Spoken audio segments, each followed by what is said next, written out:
Yeah, there are some apologies that should not be made. There are some apologies that puts you in trouble.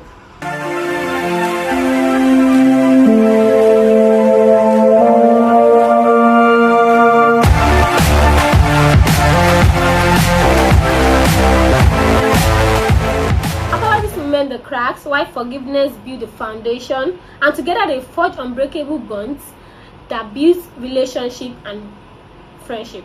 And today on the discussion podcast, we are having an amazing guest, and we are going to be diving into the topic, the power of apologies and forgiveness in friendship and relationship. And my guest is, how do I even describe her? She's an amazing guest. She's one in a million. She can multitask for Africa. She's a 400 level student of Olabisi Onabanjo University, Department of Education, Faculty of Education, and she's also a businesswoman. Come to think of it, she's a caterer, and she's even a chef. She owns a restaurant. Let's take it that way, because she cooks, she does surprises, and every Saturday she sells ewa going and bread. I don't even know how she does it. That amazes me most, like ewa going. So my guest is no other person than Olawoyin Zion, popularly known as Abebi's Kitchen.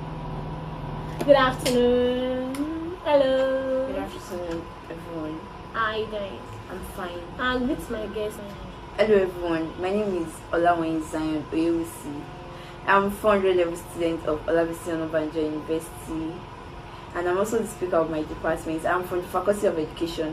I'm the speaker of Art and Social Science Education, as said. So it's nice to see you. Thank you for bringing me here. You're welcome. Actually, she said something that caught my attention. She said she's the speaker of her department. So I believe that the speaker is here to speak and enlighten us. So now, what comes to mind when you think of apologies and forgiveness in relationship? Yeah, apologies and forgiveness in relationship is very, very important. When we're in relationship, is it in friendship aspect or just relationship with total? All friendship or love, relationship. Okay. Friendship, all of them. Okay, whenever we are in relationship, like friends, dating, or any stuff like that, whenever we offend each other, I guess we should be able to apologize, because that is what keep the bonds. That's what keep us together. If one person is feeling I'm too big to apologize, especially when they are putting in age and stuff like that, it's going to kill friendship, and it's going to kill opportunities even in future times. Like, we feel you're too big, I cannot apologize, then we part ways. Now who knows what tomorrow is going to bring to us. So whenever we find ourselves, we should be able to associate with people, and that is what relationship is all about.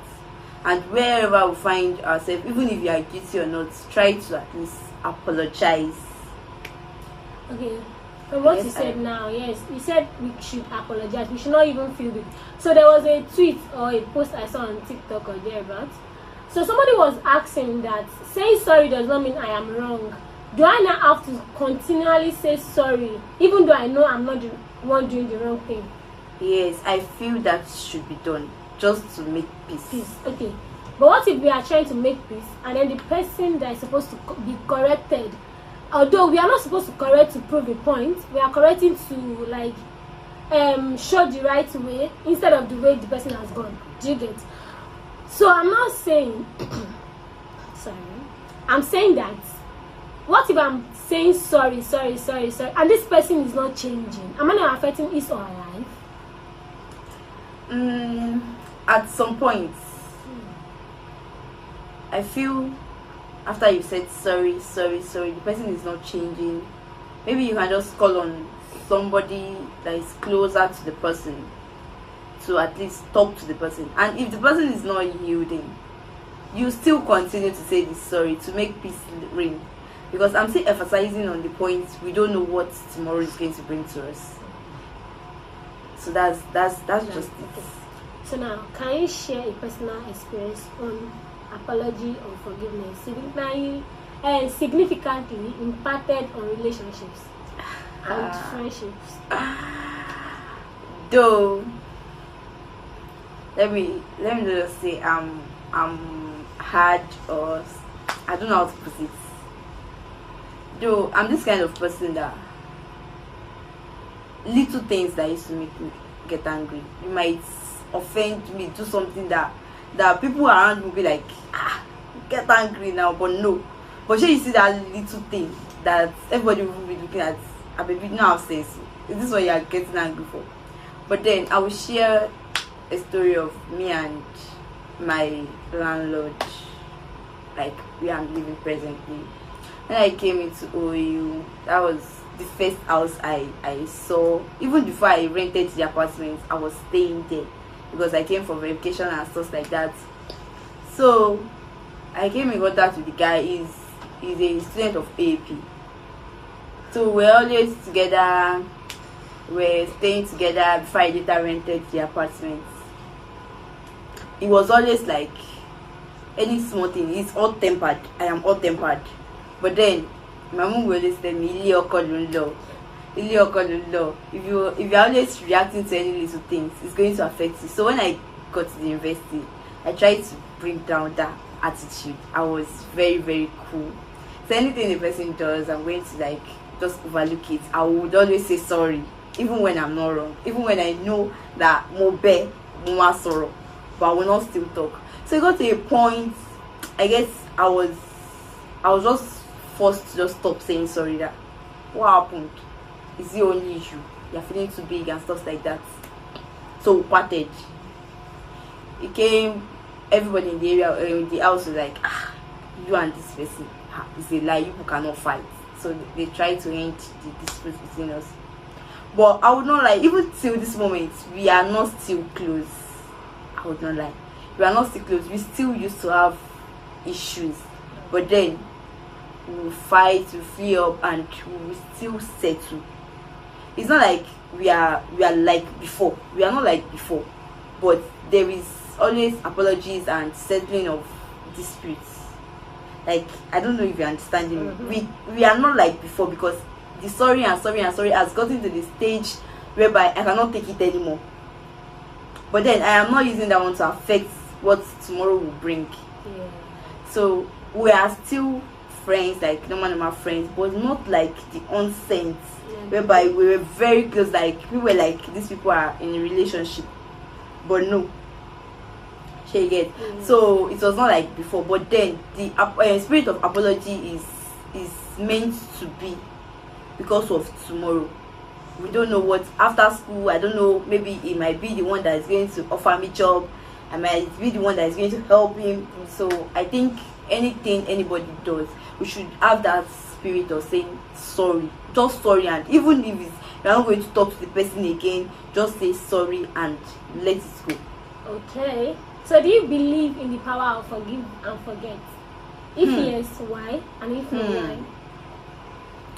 To me, I will not lie.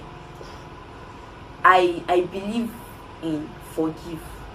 But let me tell you something, I cannot forget. No, the Bible says forgive and forget. But me, you cannot hurt me and be like, forgive me and forget it. I can never forget it. It is not possible. You wanted me, I can only forgive you. But it is the memories I can never forget. Whenever I'm setting my eyes on you, I will always remember that one time, one part of this life, this person did this to me. So me, I don't believe in that forgive and forget. I only believe in forgive. That's why whenever I'm even setting dispute for people, I always say forgive this person. You cannot forget it. It's not possible, because you cannot say this person should go away from life for you. Because even if you are seeing the person picture, even if the person later died or anything, if you are seeing the person picture, you always remember that yes, this person did this to me. Is it that good or bad? That's just the one thing about this life. Your concept about forgive and forget is just that you can forgive, but you cannot forget. Never forget. But yes. The moment you remember that this person has offended you, you keep forgiving, right? Yes. You continue. So far you have forgiven the person from onset. It's not like if you remember it, just like it has gone. So that's just how it is. So now, You were saying that forgiving, that even when it's hurts you. But I believe that there's a time that, okay, for example, let's assume that my party of life, my guy's guy, you get, my guy's guy, like my J, like Temi Gongon, that kind of thing, has offended me and it's hurt me a lot. And one way or the other, we stop talking. You know, there are times that you just stop talking. Even if you pass right, the person will pass left. And probably either of the two people, like somebody is actually trying that. I don't even want us to continue fighting. I don't want us to continue fighting. Even if it's just good morning, let's say it. Some people will even go to the extent of blocking you on WhatsApp. Why?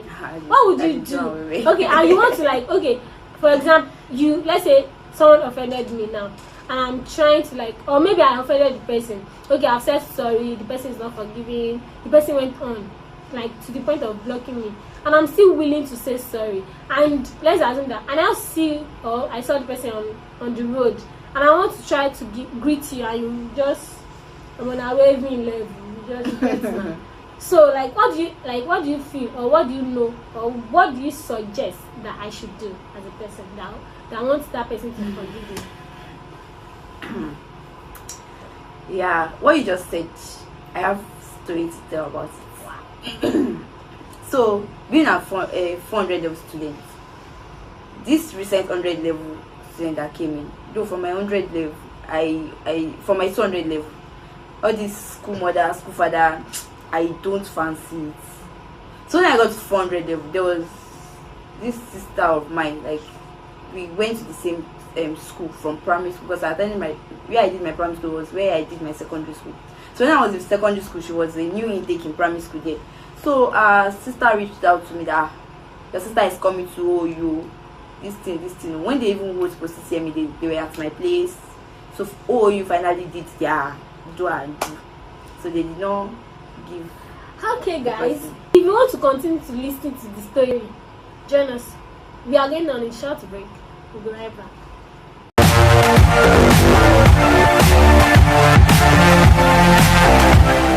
Hi guys, welcome back to the discussion podcast. Hello, how are you doing once again? I'm fine. Hope you are enjoying the podcast. Okay, sure. So now, aside this topic, friendship, the power of apologies and forgiveness in friendship and relationship, let's dive into your business. How do you manage, like, customer? You know, they used to say customers are always right, but then, you know, deep down. But how do you manage your relationship with your customers, even the annoying ones? It's a big talk. Though as a business person, you don't have a choice. Customers will bring their ups and downs. Some people will say you serve them food finish. You will even be eating the food like this, and they will tell you salt is so much, Maggi did not reach. And funny that you use that same stew to serve like 5 people. Only one person will be complaining and still stand on that complaint. Hey, my worst experience was one customer like that. Food tray. Actually, I did not learn cooking. I did not go to catering school. Wow. I just know how to cook. Wow. So I had to add surprise, because only one called water, as they used to say. So I had to add surprises and every other thing to my business. So she was referred to me and was like, she wanted a food tray and a gift package for her boyfriend. Immediately she made the payment, she started complaining. Even before I did the package at all, she was complaining. And at the end of the day, the package had faults. I did not even understand. Ever since I started my business is more than a year. It was a year January, so it should be a year 5 months now. For that 1 year 5 months, that was the only mistake I have ever made. That the rice, the chicken, the meat, everything was salty. To be sincere, I tasted it myself. I was the one that prepared, and I tasted it myself after delivering it, and it was salty. So it has been hell with customers that's why I used to tell some customers, once you give me a job and you are complaining, I will just tell you, please, did you want me to do this work? Don't just complain, because when you give somebody a job to do and you are already complaining from the onset, believe me, they will be mistaken the work. Exactly. So then I just used to tell my customers, once you give me work and you're complaining, I'll just tell you, please, should I refund your money, or you just allow me to do this work by myself? So they will not be reoccurrence of what has happened. Because even that friend that referred me was like, baby, are you sure you don't have put this way? I was the one that put this way. I don't know what happened. So on the other side, those customers that just used to complain unnecessary, we don't have a choice. We have to say sorry, because customers are always right. You have to just tell them, I am sorry. Some people, they want you to use 1 minute to prepare food that they cannot even cook in 30 minutes. But then you still say, I am sorry. So now, wow, I think I've learned a lot, because before me, my own sense did not align or did not agree with customers are always right. Customers are always right. They are the one that is giving us money. Even in my grandma's shop, she'll be like, "Man, lay on customer for me, okay." There was a time that something came, I could not remember, but then a customer came and she was like, and I was like, "Mommy, can she be buy?" She was like, "Can you go?" She now went. I don't know. My grandma came. She now told her. My grandma now told me to kneel down and beg her. My steez, my everything. I dropped it. I have actually gone through that process because my mommy actually made me love business, because my mom is a business. My mom sells thrifts. So I started helping out to sell markets when I was in GSS 2. So I had business ideas before coming into university. So when I got to university, I was like, is it everything? I want to buy pad, I want to buy this. I'll not be asking my mom, hey, no, I'm not going to do such. And I'm this kind of person that believes that once you're in a relationship, it's not everything you ask guys. Like me, I can boldly say it anyway. I don't ask guys for money. If you want to give me money, give me money. It's not like I want to buy this. I'll not say, hey, babe, please. I don't do that. So that is why I will tell you, I have my money. I'm feeding on my money, not a guy's money. So that is why I carry my business on my head. So that's just it. Like, so you carry I carry my business on my head, though. Patronize me, not patronize me, I'll cry. Wow, I think I love that. Like, so just motivated us. Yeah, both myself and my fans. So now before we digress, so what are some common pitfalls to avoid when apologizing or forgiving, and how can they be overcome? Come again with your question. I said, what are some common pitfalls to avoid when apologizing or forgiving, and how can they be overcome? Yeah, there are some apologies that should not be made. There are some apologies that puts you in trouble. When you are being challenged, you are being accused of something you did not do, and then they will not later go on and say, write apology letter. Once you tender the apology letter or you apologize, definitely you did the thing, then you are going to be charged against it. So I have story to tell, but let me just keep it to myself. But then there are some apologies that should not be made at all. There are some things that once they say you apologize, you just tell them you can't. So okay, that means let your yes be yes and let your no be no. Period. No stress me. So guys, I'm sure you enjoyed. Like, I've learned a lot. I would not lie. I've learned a lot. Like, seriously, I've learned a whole lot. It's on my writing note, my jotting pad. It's a lot, and I believe that you guys have learned a lot too, like I did. And one thing I just want you to know in today's episode of the discussion podcast is that let your yes be yes, let your no be no. The fact that we said saying sorry does not mean you are wrong. Like my guest said, there are some apologies that are not supposed to be made. Do you understand? And again, in your business, forgive your customer. You know that now them they feed you. Some people say, "Oh, why you calling him a feed John, please?" you are using your customer money, so you forgive your customers, so, and have a balanced relationship, a nice and smooth relationship with your customers. If they say call them auntie talk, come and buy you, even though you are older, does not matter. Age is just a number. So thank you for joining us on the discussion podcast today. Also, note that a sincere apology can heal wounds. It can, and forgiveness can set both parties free. Thank you.